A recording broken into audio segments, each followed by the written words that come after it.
o que tem de filho do diabo mercenário atrás de púlpito hoje engravatado, de Bíblia na mão pregando, falando Jesus, Jesus, o que tem hoje é impressionante. Parece que Pedro estava assistindo uma televisão. Impressionante, inigualável essa revelação. Amém. Mateus 8, 23 diz: entrando Jesus no barco, seus discípulos o seguiram. De repente sobreveio no mar uma violenta tempestade, da qual, de tal maneira, que as ondas encobriam o barco. Ele, contudo, dormia. Então seus discípulos vieram despertá-lo, chamando: Senhor, salva-nos, vamos todos perecer. Mas Jesus disse a eles: por que estáis com tanto medo, homens de pequena fé? E levantando-se, repreendeu os ventos e o mar, e houve plena calmaria. Então os homens maravilhados exclamaram: quem é este que até os ventos e o mar lhe obedecem? Amém, irmão? Podeis sentar.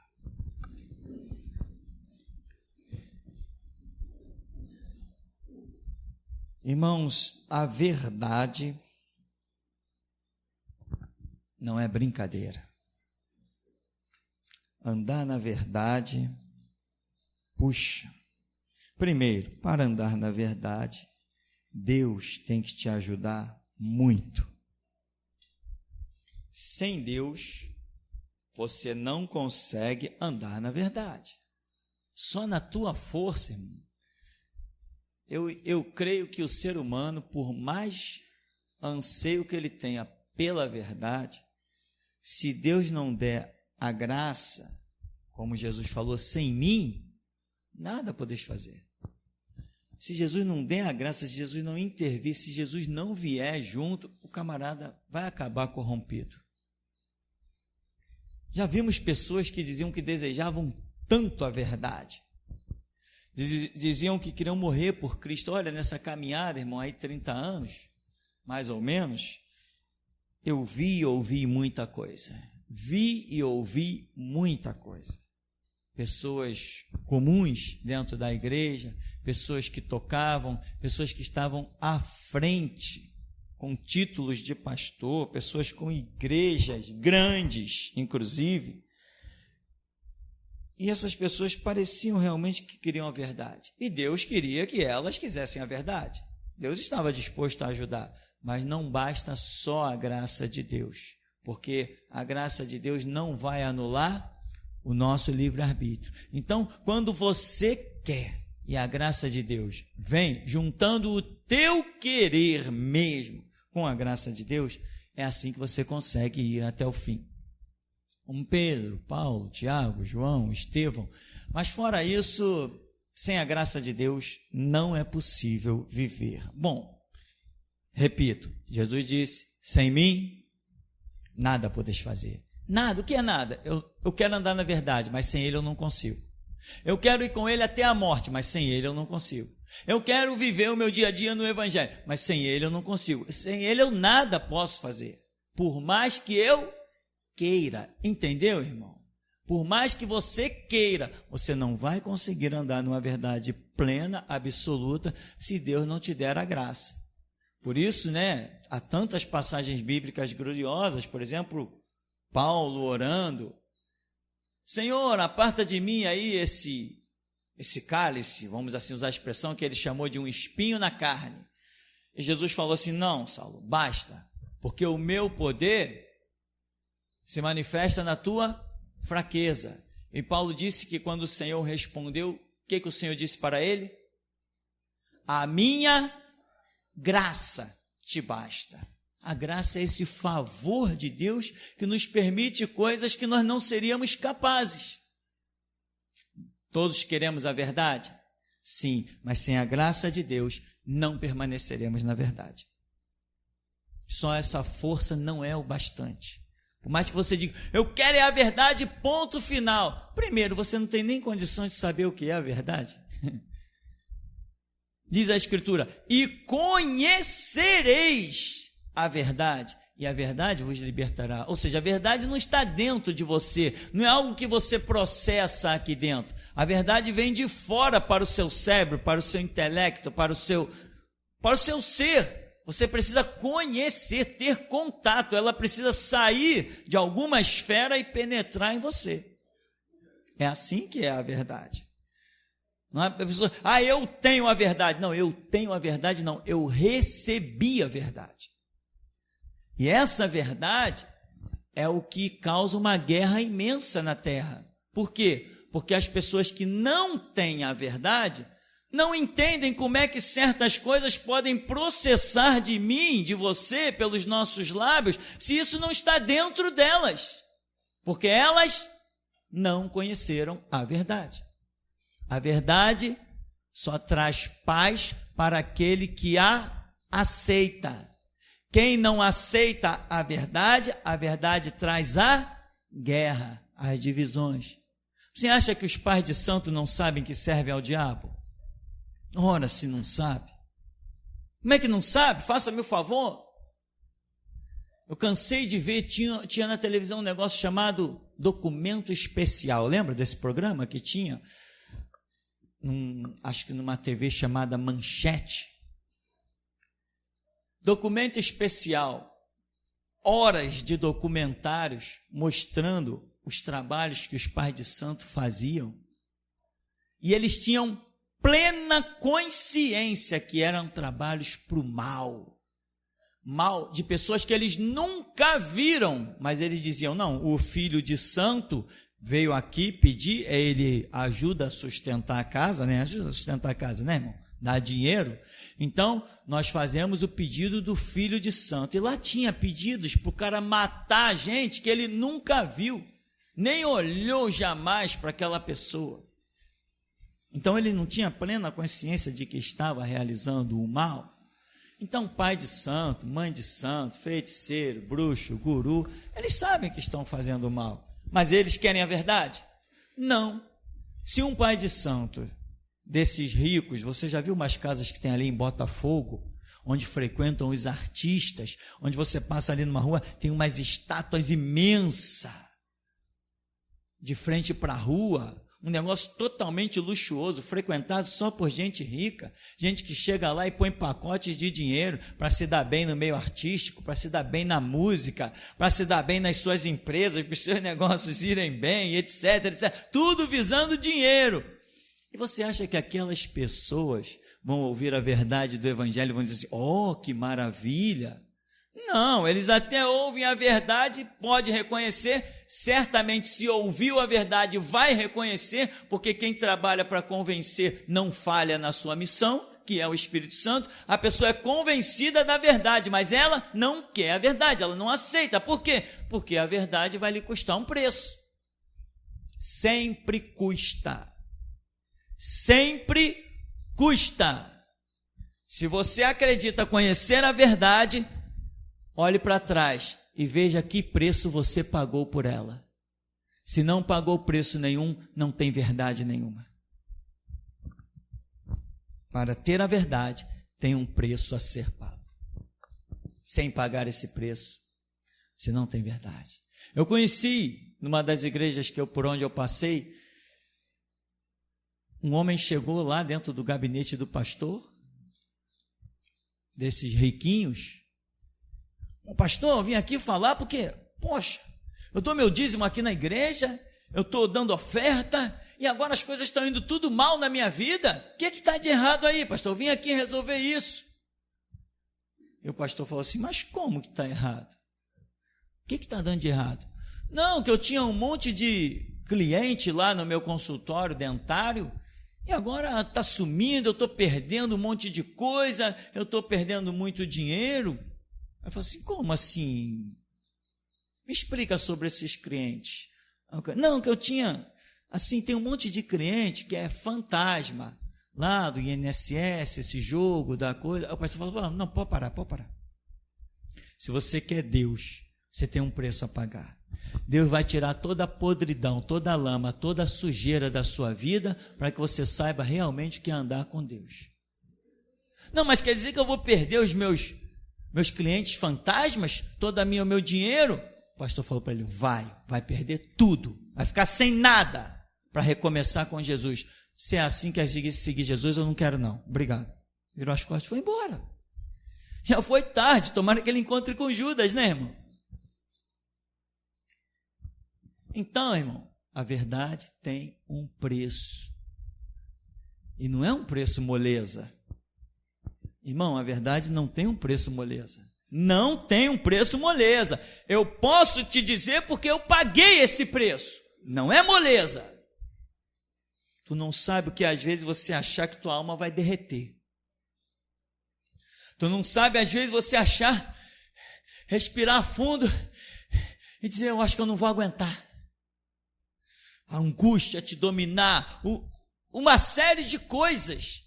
A verdade tem preço, mas quem paga anda sobre as nuvens. Mas não é todo mundo que paga. Não é. Se fosse todo mundo que pagasse o preço da verdade, Jesus não diria, a seara é grande e os obreiros... Jesus tem uma coisa que Jesus suplicou aos seus discípulos, rogai ao Senhor da seara que Ele envie trabalhadores para a sua seara. Jesus olhou, a seara é muito grande, eu estou pegando o barco, indo para lá, eu estou andando a pé, indo para cá, eu passo no poço de Jericó, eu vou a Samaria, eu vou a tudo que é canto, cadê os obreiros? Eu não consigo, eu preciso de obreiros. Rogai ao Senhor da seara que envie trabalhadores para a sua seara. Por quê? Porque não tem. Ninguém paga o preço da verdade. Ouvem verdade, mas não se curvam a ela. Jesus pregou numa nação, irmão. E aqueles que conheciam pergaminhos, que davam aula nas sinagogas, esses não aceitaram Jesus, porque o preço para eles foi muito alto. Aceitar Jesus como eterno sumo sacerdote significa pegar o seu manto de sacerdote e jogar nos pés de Jesus. Quem quer pagar o preço da verdade? Mas exulta e canta, meu irmão, sabe por quê? Porque se não houver um preço exigido de você, você não está diante da verdade. Nos terreiros de macumba, nunca um capeta me disse nenhuma palavra contrária. Nunca me desagradou. Nunca um tranca-rua, nunca um Exu, nunca uma Maria Mulamba, uma Pombagira, nunca me disseram nada que me desagradasse. Eu era sempre destacado. Só ouvi que eu precisava de conserto, que eu precisava de dignidade, que eu precisava ter honra, que eu precisava de moral, que eu precisava de postura, quando eu me deparei com este livro, esta palavra, este Espírito, este Deus. Aí eu entendi. Sem renúncia, ninguém verá a Deus. Santidade é o quê? Sem santidade, ninguém verá a Deus. Santidade é separação. Separação de quê? Da mentira, do engano, do erro, enfim, né? Então, meu irmão, nós estamos entrando numa outra dispensação. O nível da palavra vai te metralhar, irmão. Eu não sei se você vai suportar. Porque eu fico olhando aqui, eu ouço todas as pregações eu ouço de novo. Algumas eu não me contento e vou lá e ouço mais 2, 3 vezes. Agora, com publicado lá no celular, fica fácil. Puxa, que beleza. Sempre ouço. E tem algumas coisas que são ditas que me sacode por dentro, abala a minha alma. Nem parece que fui eu que preguei. Eu digo, meu Deus, que palavra. Fico impactado com aquilo. E outras coisas mais firmes, mais fortes virão. Ou seja, se aqui é um centro de seleção, cada vez que você for aprovado num nível, você passa ao próximo. E cada vez que você passa ao próximo, ele é mais difícil do que o anterior. Imagino que não será o grito da meia-noite. Meu Deus, dá inveja, porque eu não vou estar vivo aqui para andar no meio desse povo. Dá inveja. Mas o que importa é que eu combata o bom combate, complete a minha carreira e guarde a fé. Amém, irmão? E tem mais, o grito da meia-noite só vai existir por causa de mim. Eu sou o cara chamado para ser a base do grito da meia-noite. É por isso que Deus nos tem dado tantas revelações sobre as coisas futuras. As coisas, irmãos, vão apertar. Ah, pastor, o que você vai falar? Sei lá. Você está planejando o quê, pastor? Eu não estou planejando nada. Eu só sei que vai apertar. Como? Mover do Espírito, as profecias. Alguns têm entendido, outros não, mas que Deus vai apertar, vai apertar. Vai apertar mesmo. Ah, se vai apertar. Quem não se enquadrar, meu irmão, quando der por conta, está fora. Não se enquadrar na música, não se enquadrar no canto, não se enquadrar no estudo, não se enquadrar no que quer que seja. Quando der por si, está fora. Vai sentir o vazio, vai ver que o grupo foi espiritualmente e ele ficou. Porque tem gente que diz assim, não, a igreja está lá. Isso é uma piada. A hora que eu quiser eu vou na igreja. Vai nada. Quando chega atrasado, a igreja espiritualmente, a consciência das pessoas já está muito na frente. A igreja não é um organismo físico somente, é um organismo também espiritual. Revelações, informações, coisas que o Espírito Santo trabalha com uma unção dentro do nosso ser. Nós tínhamos... Fazer o quê, né, irmão? É melhor obedecer do que sacrificar, né, irmão? Então, deixa eu obedecer a Jesus, tá bom, irmão? Se você ficar satisfeito, no final do culto, você chega para mim e diz assim, pastor, eu vim me despedir, e eu vou dizer, pô, irmão, vai, seja feliz, tal, quer dinheiro para passagem, não sei o que, essas coisas assim. Mas eu tenho que falar a verdade. Nós, tempos atrás, nas igrejas, nós sempre conversávamos sobre as pessoas alcançarem ministério. E sabe o que os pastores diziam? Os pastores diziam o seguinte, olha, quer ver uma pessoa que não vai alcançar ministério dentro da igreja? Ele diz assim, é aquela pessoa que você vê ela todo domingo na igreja. Ou seja, aí ele acrescentou, mas você só vê no domingo. São os crentes, como é que chamava? Domingueiros. Era isso e quem falava isso tinha propriedade para falar. São os crentes domingueiros. A igreja tem 3 cultos na semana, mas o cara só vem no domingo. A igreja tem 2 cultos na semana, não, ele só vem no domingo. E quando você toma conhecimento, ele poderia estar na igreja na terça-feira, na quinta-feira ou na sexta-feira. Não, ele só vem no domingo. O pastor dizia assim, nem adianta, esses não vão alcançar o ministério. A alma deles não estão ligadas com a alma de Jesus Cristo. Quando a alma de uma pessoa está ligada com a alma de Cristo, essa pessoa vai querer estar em tudo que for evento da igreja, ela vai querer estar presente. Tudo. E quando ela vê que não pode, ela vai se desmontar, ela vai prantear, ela vai lamentar, ela vai se entristecer. Esses são aqueles que vão alcançar ministério. Irmão, e os anos passaram e, coincidentemente, isso foi observado por mim realmente. Quem quer Jesus não quer um dia da semana, quer o dia todo, toda hora, o tempo todo. Quem conhece Jesus, meu irmão, se torna tão apaixonado que se gruda nas vestes dele e diz assim, eu não te deixo, não te deixo, me deixa, eu tenho que partir, não deixo, me mata, mas eu morro de amor por ti. É essa a realidade de quem quer andar com Deus. Porque muita gente está na igreja, mas o seu foco não é a igreja, o seu foco é a sua própria vida. Muita gente está na igreja, mas o seu foco não é a obra de Deus, são as suas próprias obras.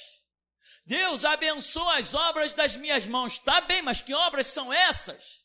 Deus abençoa as obras das minhas mãos, a obra de curar o enfermo, de expulsar o demônio, de te louvar, de te adorar, de realizar aquilo que glorifica o teu nome. Essas obras é que Deus quer alcançar. E as outras, mas eu tenho que comer, beber, eu tenho que dormir, eu preciso de um teto. As demais coisas serão acrescentadas, mas o teu foco não são as demais coisas. E às vezes eu fico impressionado, irmão, Deus falou umas coisas comigo no hino aqui, que eu fiquei, puxa. E às vezes é lamentável, sabe o quê? Que quando Deus fala com a gente algumas coisas, que Ele traduz ao nosso espírito, nós não conseguimos palavras para colocar aquilo para a igreja, às vezes tão íntimo que a coisa foi, tão no interior do nosso ser. E Deus estava me mostrando aqui esse cântico. transforma a minha vida, muda a minha história. Não, não. É você que transforma a tua vida. É você que muda a tua história. Isso depende do seu foco. Quando o seu foco é Cristo, as coisas concernentes a Cristo vai dar uma denotação, uma conotação, uma realidade à sua vida. Mas quando o teu foco é uma empresa, um carro, essas coisas vão envolver o teu ser e vão dar uma postura diferente. Então, quem transforma a minha vida é o foco que eu tenho da vida. É o objetivo que eu tenho das coisas de Deus ou não, é isso que muda. Eu já falei aqui que uma vez eu estava dentro da Igreja Batista e eu disse, no meio de uma reunião, eu não descansarei enquanto não ver a minha vida 24 horas empenhada no serviço de Deus. Eu disse isso dentro de uma Igreja Batista, eu tinha um foco, eu persegui esse foco, ele estava na direção de Deus e eis-me aqui agora, o mundo inteiro vê. Mas eu persegui isso. Persegui no sentido de me empenhar, de trabalhar. Eu não queria ser um pastor, eu não queria ser um pregador. Eu disse que ia me empenhar para que a minha vida estivesse 24 horas ao serviço de Deus, mas quando eu falei isso, eu pensei em servir. O pastor me dava uma ordem, eu fazia. Alguém precisava de varrer o chão, eu varria. Precisava da pintura, eu queria me envolver com aquilo, mas Deus tinha além daquilo isso que hoje eu vivo. Eu pensava em ter o meu emprego e trabalhar na igreja o máximo que eu pudesse. Deus me arrancou do emprego, me sustentou pelo evangelho, como diz Paulo, aquele que prega o evangelho, que viva do evangelho, pois não ligarás a boca ao boi que debulha, e digna o obreiro do seu salário. Mas eu não era esse o meu foco. Hoje eu sou sustentado pelo meu ministério. Como um professor de teologia que sou, como um pregador que sou, como alguém que ora os enfermos são curados, como alguém que louva e Deus se manifesta, eu sou esse cara. Mas o meu objetivo era apenas glorificar Jesus com toda a minha vida, com todos os meus anos de vida. Eu olhava para mim e me via como um velhinho lá, com os meus 60, 70 anos, de vassoura na mão, varrendo a igreja. Era isso que eu via de mim, esse era o meu foco, servir a Cristo todos os dias da minha vida. Não atrás de um púlpito, mas com uma vassoura na mão. Era isso que eu via de mim. E você, qual o seu foco? Qual o seu objetivo? Então aqui quando nós cantamos, transforma a minha vida, muda a minha história. Não. Nós precisamos caminhar, crescer. O texto que nós lemos, no verso 27, disse assim: então os homens maravilhados exclamaram: quem é este que até os ventos e o mar lhe obedece? O que eles perguntaram um ao outro? Quem é este? Quem é esse que até os ventos e o mar lhe obedece? Se eu pergunto quem é esse, significa que eu não conheço. Se conhecessem, não teriam se apavorado com a tempestade. Tu está apavorado com a tempestade? Você ainda precisa saber quem é este que até os ventos e o mar lhe obedece. Você precisa, meu irmão. Eu já o conheço. Você precisa conhecer. Eu sei que não só o vento, o mar, a tempestade, o ciclone, o furacão, as tsunamis, as balas dos revólveres, as balas de canhão, as bombas de Hiroshima, tudo obedecem a ele. E é por isso que eu tenho essa fé. Porque é assim que eu loucamente percebo esse Cristo tremendo e maravilhoso. Muitas vezes, meu irmão, nas esquinas, na casa de tinta, na padaria, surgem conversas, na casa de material de construção, e as pessoas dizem assim: não, mas Deus é um ser que está lá, pô, mas ninguém conhece Deus, né? Eu digo assim: errado. Eu o conheço, eu ando com ele e ele anda comigo. Então, meu irmão, Quem é esse que até os ventos e o mar lhe obedecem? Eles ali ainda estavam num processo de conhecer a Cristo. Mas hoje isso já está tudo aqui para nós não estamos mais nesse processo, nós já temos que lançar a mão disso aqui. É assim? Se é assim, eu vou viver assim. Acabou. E quando o teu barco estiver no meio da tempestade, meu irmão, você não vai se desesperar, você vai esperar a hora que ele terminar o sono dele, entre aspas, se levantar e dizer assim: aquietai-vos, vento, aquieta a onda. Não te preocupa que os vendavais cessem, porque o teu barco nunca vai afundar.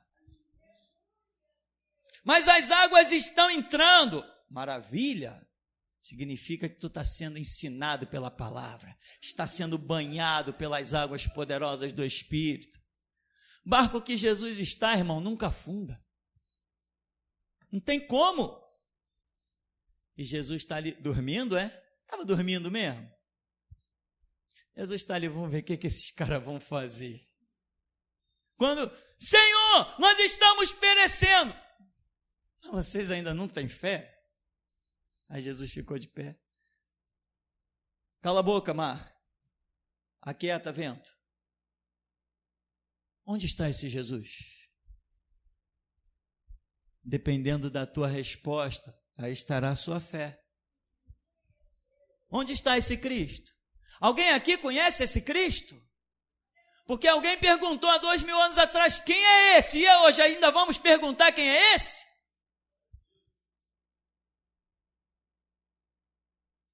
Se um dia alguém apontar uma arma para mim, meu irmão, não vai ter a minha fé de que ali eu possa cair. Não vai ter.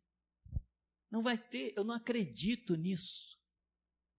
Eu não acredito. E aqui quando diz, irmão, transforma a minha vida, muda a minha história, irmão, isso é o teu objetivo, é o teu foco. Se você não mudar esse foco, tu não vai ter vida nenhuma transformada, não vai ter história nenhuma transformada. Se você sai na tua rotina todo dia para trabalhar, e o teu objetivo é trabalhar, ganhar dinheiro, trazer dinheiro para casa e sustentar a tua família, vai ser isso a tua vida todo dia. Se esse é o teu foco, se esse é o teu objetivo, vai ser isso, e vai até ter a bênção de Deus nisso, mas tu pode mudar o foco e ter a bênção de Deus também em outras coisas. Deus, eu não quero mais essa rotina. Deus, eu não quero mais viver isso. Transforma a minha vida, muda a minha história. Deus, o meu objetivo tem sido a vida, o meu objetivo tem sido a saúde, o meu objetivo tem sido o dinheiro, os recursos, o bem-estar, o viver comodamente, o ter tudo dentro de casa. Deus, o meu objetivo não é mais esse, mesmo que eu não tenha nada, mesmo que eu não tenha saúde, mesmo que eu morra. Deus, o meu objetivo agora vai ser morrer por ti e não mais viver para mim. Muda o objetivo. A tua vida será mudada, a tua história vai ser mudada. Transforma a minha vida, muda a minha história. Irmão, ter história mudada pela verdade não é piada, não é brincadeira. Você anda nessa sociedade como uma pessoa comum ou como um discípulo de Cristo disposto a morrer por Ele? Porque nós vamos lançar nossas camisas. Estou pronto, morrerei por Cristo. Vamos lançar essas camisas brevemente. E muita gente vai olhar para você. Que isso aí tu está falando, cara? Morrer por Cristo? Isso não existe mais. Isso foi para aqueles tempos. Quem vai falar isso para você? Os crentes. Não existe mais esse negócio de morrer por Cristo. E o Espírito Santo virá a ti em forma de espada. E você vai abrir a tua boca e eles verão que para eles não pode mais morrer por Cristo, mas para você é um objetivo, é um foco, é uma causa. E você vai ver que há Deus na tua vida, irmão. Quando você se dispõe. Sabe o que nós temos que fazer? Lázaro ouviu a sua voz, Lázaro ouviu a voz de Cristo quando estava morto. Nós estamos vivos. Não, Jesus não tem que virar para nós e dizer assim, ei, Lázaro, sai para fora. Ele não tem que nos chamar para fora, nós temos que nos levantar e com os nossos próprios pés sair do túmulo. mostrar o nosso objetivo que mudou. Não me interessa mais o negociar e ganhar fortunas e fortunas. Isso não me interessa, esse não é o foco da minha vida. O foco da minha vida é que eu tenho uma língua tão afiada que ninguém me resista. O foco da minha vida é que as pessoas digam assim, não chama aquele cara para conversa não, porque com ele não tem negócio, ele é radical, ele é um obstinado, ele é um fanático. Esse é o meu foco, essa é a minha súplica, foi isso que eu sempre pedi ao meu Deus. Deus, se tu quiseres, eu também aceito, eu aceito que a tua palavra flua através dos meus lábios para alcançar outros. Ele foi além do que eu podia pedir ou pensar, muito além. Hoje eu olho para trás e digo, meu Deus, quão grandes obras fez o Senhor por nós, por isso estamos alegres. Então, meu irmão, tu não está morto? Sai para fora mesmo sem ele gritar. Mesmo que ele diga, mesmo que você não ouça, quem enviarei, quem há de ir por nós, mesmo que tu não ouças isso, te levanta e vai lá, ei Senhor, eis-me aqui. Deus, olha para mim, está me vendo aqui, Deus, me dá um sinal que tu estás me ouvindo, Deus. Eu não aceito mais ser como antes, eu quero ser realmente diferente, uma nova criatura, eu quero ser um instrumento, Deus, eu quero ser a tua espada que passeia sobre a terra. Isso aqui, meu irmão, não é pregação utópica, isso aqui é fato e verdade. E você vai ver o que é desfrutar da promessa de 1.000 cair ao teu lado, 10.000 à tua direita e tu não ser atingido. Tu vai ver o que é desfrutar de uma promessa quando você olha em toda uma vizinhança, um está com a virose, o outro está com a virose, o outro está com a virose, o outro está com a virose, em toda a volta todo mundo com a virose, todo mundo caindo pelas tabelas, e você de pé atravessando a sociedade. Todo mundo correndo para os postos de vacinação, todo mundo apavorado, e Deus te dizendo assim, fica tranquilo, 1.000 cairão ao teu lado, 10.000 à tua direita, e tu não serás atingido. Tem muita gente dizendo, transforma a minha vida, muda a minha história, mas não mudou o foco dentro de si. Tem que mudar dentro, irmão, dentro de você que tem que mudar.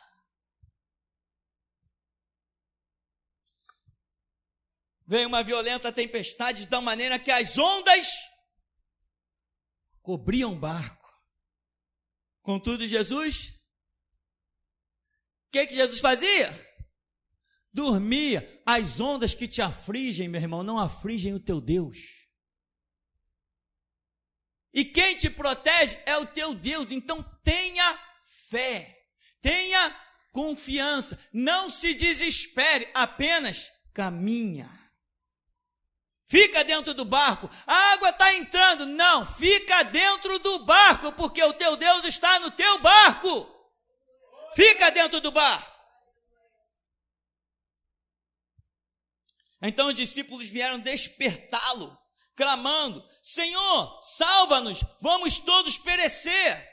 Vamos pegar esse literal aqui, meu irmão. Bendito seja o Deus vivo. Os discípulos vieram o quê? O que diz essa versão da King James? Os discípulos vieram despertá-lo. Era preciso alguém despertar Jesus? Ele precisava ser acordado mesmo? Tem certeza? Tem certeza que no meio de uma tempestade com água entrando no barco, Jesus estava mesmo dormindo? Tem certeza? Os discípulos foram lá para despertá-lo.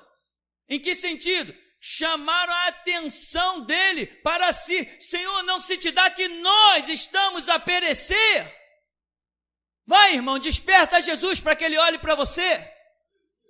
Desperta Jesus, chama por ele. Senhor, olha para mim, eu estou perecendo, Senhor.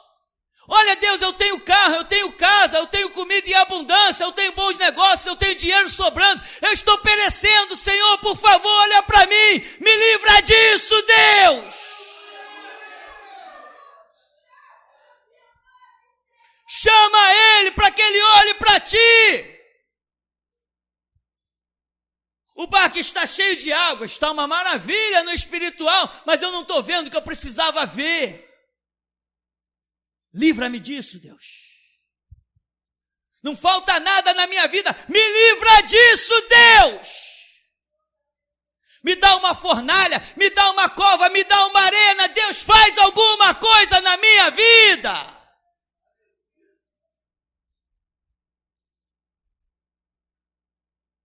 Essa é a verdade. Quer a vida mudada? Quer a história transformada? O mundo busca a paz e a vida.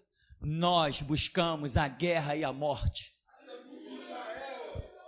Não andamos no curso do mundo. Quem anda no curso do mundo pensa em tudo de bom para si. Nós não. Nós queremos ver o bom que nós queremos ver para nós. É diferente do que o mundo quer ver de bom. Bom para mim é a minha cabeça num mastro. Bom para mim é que meu nome vá para a história. E aquele fanático foi devorado pelos tigres e pelos leões. Isso é o bom para mim. Qual o teu objetivo? Qual o teu foco? Você leu a placa antes de entrar? Estava escrito mesmo, ainda está escrito lá fora, ensinando a morrer por Jesus Cristo. Ou será que alguém tirou, alguém pichou e eu não vi? E aqui, um centro de seleção e justiça. Porque nem todos querem isso. Muita gente diz, eu quero Jesus, mas o Jesus das assembleias, o Jesus dos batistas, o Jesus da geração Jesus Cristo é outro, irmão. Não é o mesmo. Esse Jesus daqui não é assembleiano. Diga-se de passagem, o Jesus assembleiano, eu cuspo na cara dele, ó, há tempos. O Cristo que me resgatou não é assembleiano, meu. Não senta na mesa do Congresso Nacional com aqueles pilantras, aquela raça de assassinos passivos, ladrões, roubam a nação absurdamente para a sua família estar bem à vontade. Depois nós deixaremos de presente para Sérgio Cabral e para a Adriana, né? Adriana Anselmo. Deixaremos para eles uns presentes inesquecíveis. Gravaremos um vídeo para ficar para os filhos deles. Para que sempre que eles acessarem o nome dos pais, ou caso na internet eles se depararão com um vídeo, e esse vídeo vai estar dizendo: tudo que vocês têm é fruto de roubo e sangue inocente derramado. Essa é a herança que os pais deles cavaram para eles. É isso que eles vão colher todos os dias, enquanto viver.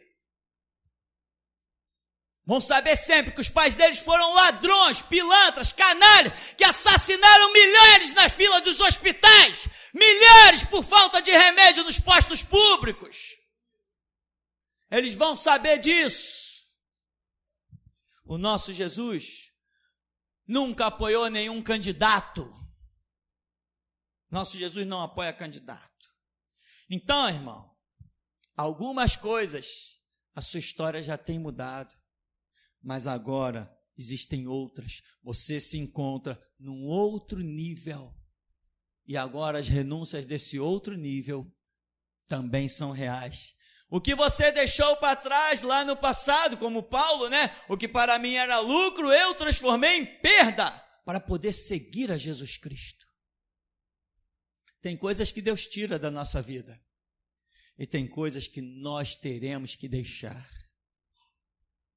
Então Paulo diz, o que para mim era lucro, eu reputei perda por Cristo. Tá, mas e depois ele não continuou tendo que renunciar a coisas? E mais coisas e mais coisas? Assim a sua vida, uma constante renúncia. Quanto mais coisas você renunciar, tanto mais se aproximará do Deus vivo. Esse é o caminho, é o único caminho. Seu namorado quer saber de Jesus? Então também não queira saber dele. Seu noivo quer saber de Jesus? Não. Então também não queira saber dele, acaba com essa palhaçada. Honra a Deus quando ele diz, não vos ponhais em julgo desigual. Esse negócio de nós não nos unirmos a pessoas de outra fé, meu irmão, isso é milenar. Isso é milenar, desde que Deus fundou a nação de Israel, isso é milenar, e até hoje tem gente que pensa que é crente, se apaixonando por menininha bonita aí, de mini saia aí do mundo. Nunca soube o que é servir a Jesus Cristo, nem nunca saberá. É tempo de renúncia, meu irmão. Isso aqui não é agência matrimonial, meu irmão. Isso aqui, meu irmão, dentro do ministério, desse aqui, não tem troca de casal. Isso aqui, meu irmão, não tem bandaleira, não tem pilantragem. Aqui o Deus vivo quer passear no meio do seu povo e ver um povo santo. O que você não entende na Escritura, deixa de lado e anda naquilo que você já sabe muito bem. Não venha maquiar, não venha colocar venda nos olhos de Deus.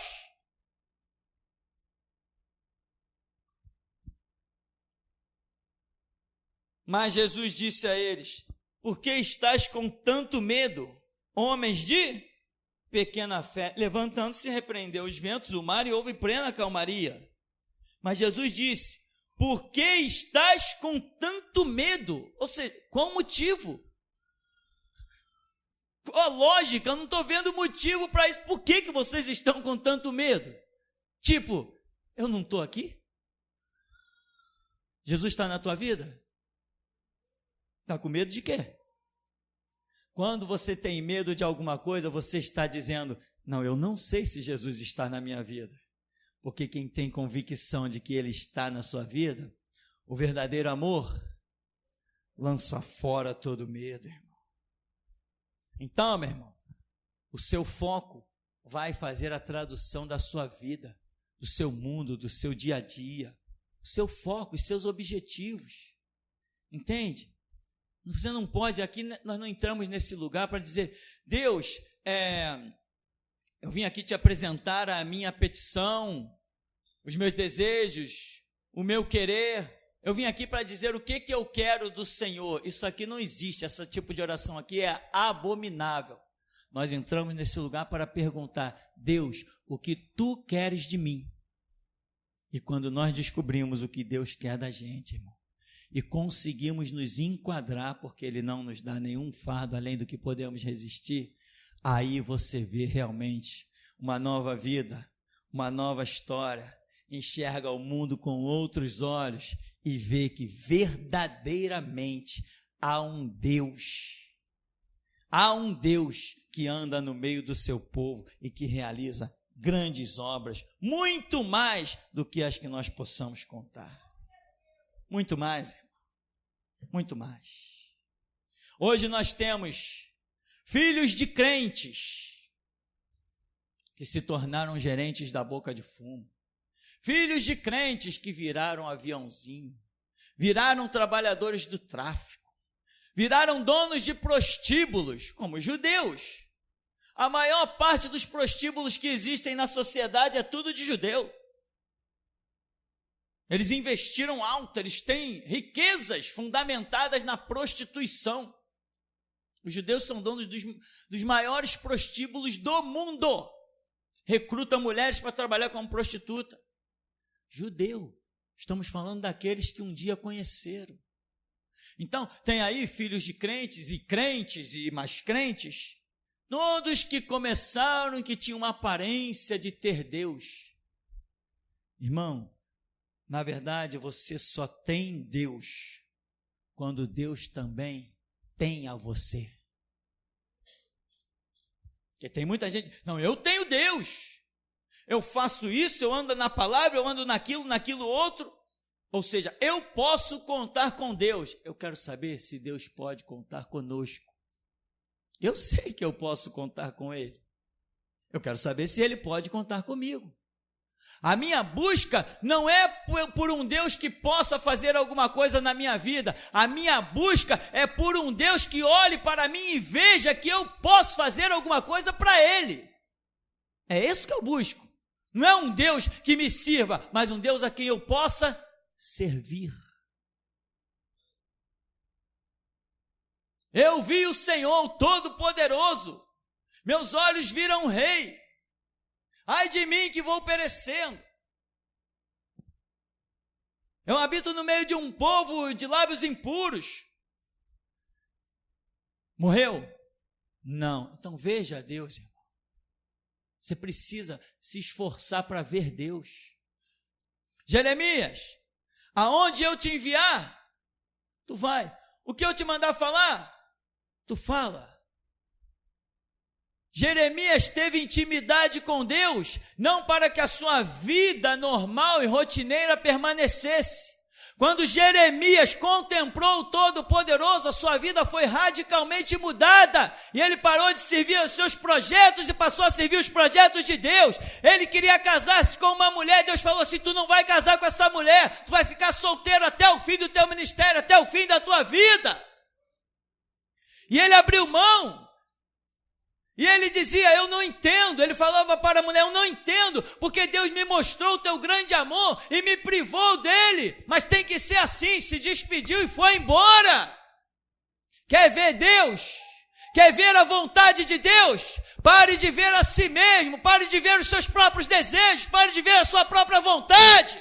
Quem tem vontade ainda não sabe o que é a vontade de Deus. Muita gente faz de mim um Jeremias, Deus, é mesmo? O que tu tem para renunciar? O que tem para botar no altar? Não, eu ofereço a minha vida como sacrifício vivo, santo e agradável a Deus. Eu ofereço a minha vida como um sacrifício, como um holocausto. Oferecer a própria vida é muito fácil. Ofereça a do teu filho.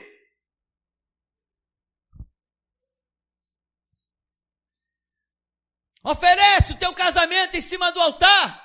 Deixa queimar como sacrifício santo, suave às narinas de Deus. Deus me dá a bênção de Abraão. É mesmo? Tem Isaac? Traz, põe no altar. Quer uma vida mudada, irmão? Quer uma história mudada? Você quer sair pela rua mesmo e Deus te mostrar os demônios se escondendo debaixo dos carros? Entrando pelos buracos dos porões das casas? Quer mesmo? Não é com vidinha, irmão, é com vida. Andar com Deus é tremendo, mas a verdade tem um preço. Verdade tem um preço, e não é um preço pequeno, não é. A verdade tem um preço alto. Aquele que ainda não sentiu a espada do Todo-Poderoso penetrar na sua alma, ainda não sabe o que é verdade. Está vivendo uma fábula, tateando. Nesse ministério, nós pregamos para que as pessoas tenham o privilégio de dar a vida e encontrar a morte por Jesus Cristo. Não pregamos para ninguém aqui viver 200 anos. Não, irmão, tu está com quantos anos? 80? Ah, está doente. Vamos orar para Deus curar o irmão. Que nada. Senhor, o que aconteceu com o irmão ali? Ele já cumpriu a obra dele? Então, Deus, leva. Leva, Deus. Quem quer viver 400 anos? Quem quer viver 500? Os homens que mais andaram com Deus, que mais viram a glória de Deus e que hoje são história, viveram pouco tempo. João Batista, o camarada viveu 30 e poucos anos, e Jesus disse: nenhum nascido de mulher é maior que esse homem. Mas, e os sumos sacerdotes, e Anás e Caifás? E Pedro, que viveu não sei quantos anos, era velho quando morreu, e Paulo? Ninguém é mais servo de Deus, ninguém é maior do que esse que viveu apenas 30 e poucos anos. Senhor, e o quanto ele é maior? O quanto João Batista é tão grande assim? O quanto há tanto poder de Deus na vida desse João Batista? É muito simples, ele também nasceu de uma mulher. E diz: nenhum dos nascidos de mulher é maior que ele, nem eu, enquanto a dispensação dele estiver de pé. Entende isso, irmão? Estamos falando de apenas um homem chamado João Batista. Só um homem, nada mais que um homem. Então, meu irmão, muda o foco da tua vida. Não estamos aqui para viver 200 anos. Estamos aqui para cumprir uma missão. Estamos aqui para cumprir uma missão.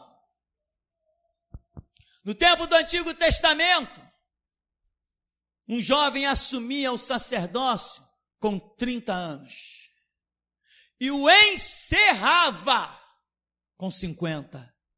Ele tinha 20 anos para dar o seu melhor para Deus. Depois ele ia sair do sacerdócio. Deus te chamou. Tem gente aqui que não vai durar mais 5 anos. Aproveita, dá o teu melhor. Poxa, não vou durar mais 5 anos. Só pode ser eu sou o mais velho da igreja. João Batista não era o mais velho.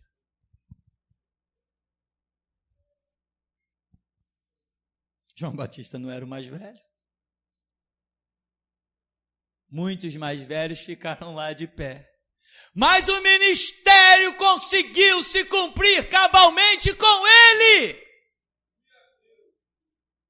Foi com ele que Deus cumpriu tudo que tinha para cumprir. Idade para Deus não significa nada. Entrega significa tudo. Muitas crianças cumpriram seu ministério com 9 anos, dentro das arenas sendo devoradas por tigres. Outras com 12, lá nos campos de concentração da Rússia, cumpriram seu ministério, partiram da terra com 11, 12 anos, mas quando partiram deixaram pelotões inteiros convertidos. Que alguém dizia, como é que pode? Essa menina morrendo nesse gelo, em trabalhos forçados, e não negar essa fé. Tem que ter aí alguma coisa além do que nós sabemos. E capitães se converteram do exército russo, generais se converteram, soldados se converteram. Não importa a idade, não importa tempo, o que importa é a entrega. Quem se entrega, santificai-vos hoje e amanhã. O Senhor fará maravilha no meio de vós. Então, meu irmão, Jesus está no barco da tua vida. Discirna isso. Caminhe. Muda o foco. Entenda as coisas. Compreenda. Estude. Não tenho paciência. Não consigo.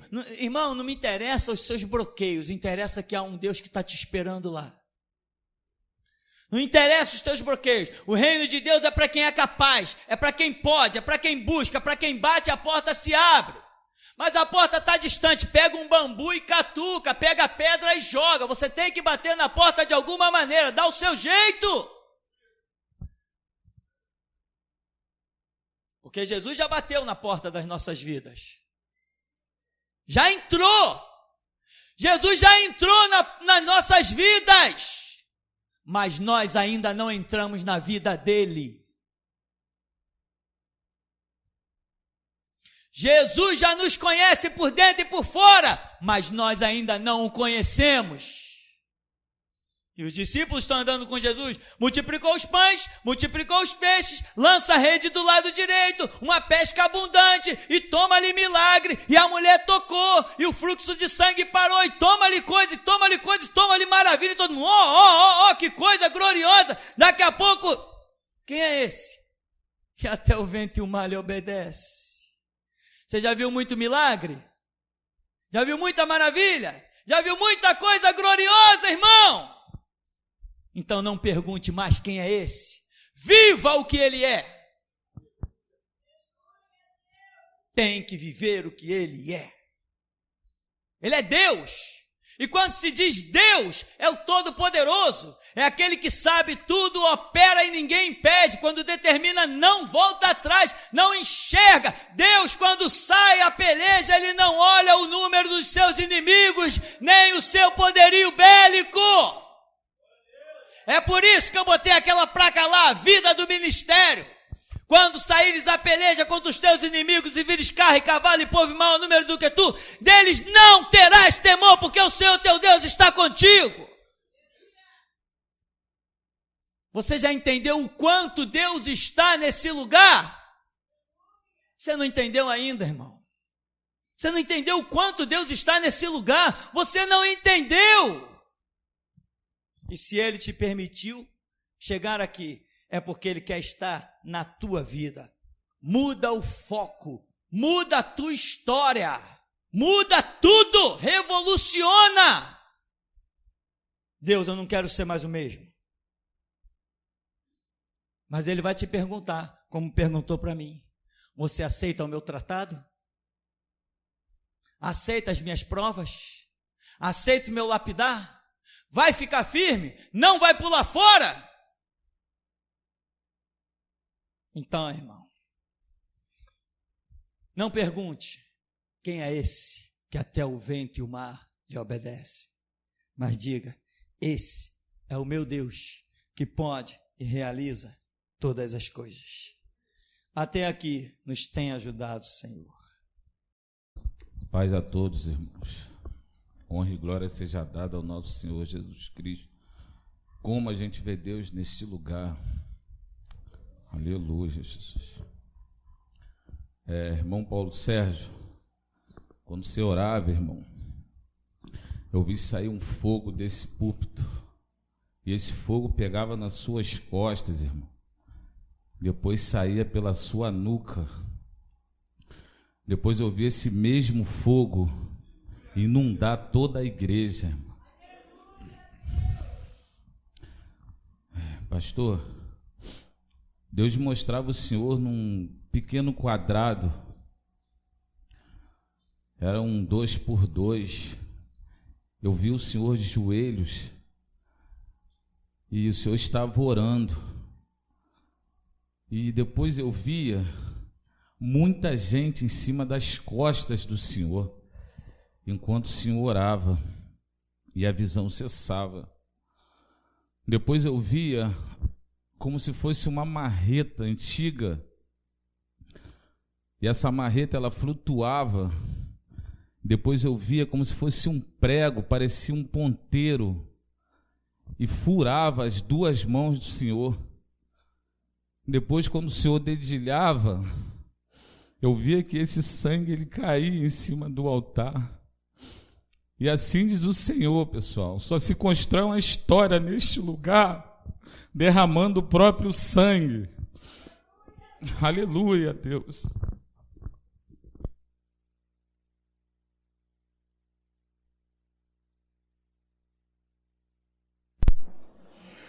Eu vi no pico de uma montanha uma grande rocha. E essa rocha rachou como se fosse um ovo. E de dentro dela saiu uma luz intensa, uma luz muito forte que quase me cegou. Então, depois que essa luz saiu, ela dominou a terra e eu comecei a olhar. Eu vi trens rachando ao meio. Eu vi grandes ondas invadindo a praia. E como se essa manifestação dessa luz estivesse trazendo um cataclisma sobre a terra. Amém. Eu vi um grande avião no céu, e esse avião me pareceu estar com problemas, como se suas duas turbinas tivessem sido paradas. Então eu vi um anjo numa ponta de uma asa e um outro anjo na outra ponta dessa. Esses anjos eram gigantes na outra ponta da asa. Então, nas duas asas, eles vinham segurando como quem segura algo muito pesado, assim, com as duas mãos. E eles vinham coordenando aquele voo daquele avião. Amém. Eu vi uma grande mão aberta. Então, caíam do alto, assim, né? Nessa mão, como que sementes brancas. E essa mão me pareceu como se fosse uma terra ser adubada, a palma dessa mão, né?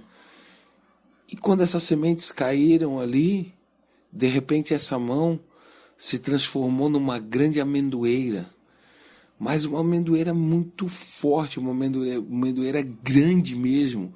Aquela que a amendoeira já vai meio pro lado, mas essa ia bem mais pro lado, assim. Ela expandia, muito grande, muito assustadora essa amendoeira. Amém. No louvor final agora, eu vi uma grande reunião de anjos no meio do povo. E na frente do púlpito, em redor, muitos anjos andando. E esses anjos iam olhando para o povo como quem ia escolhendo figos bons e figos ruins. E assim diz o Senhor: eu farei uma grande seleção no meio desse povo a partir de agora.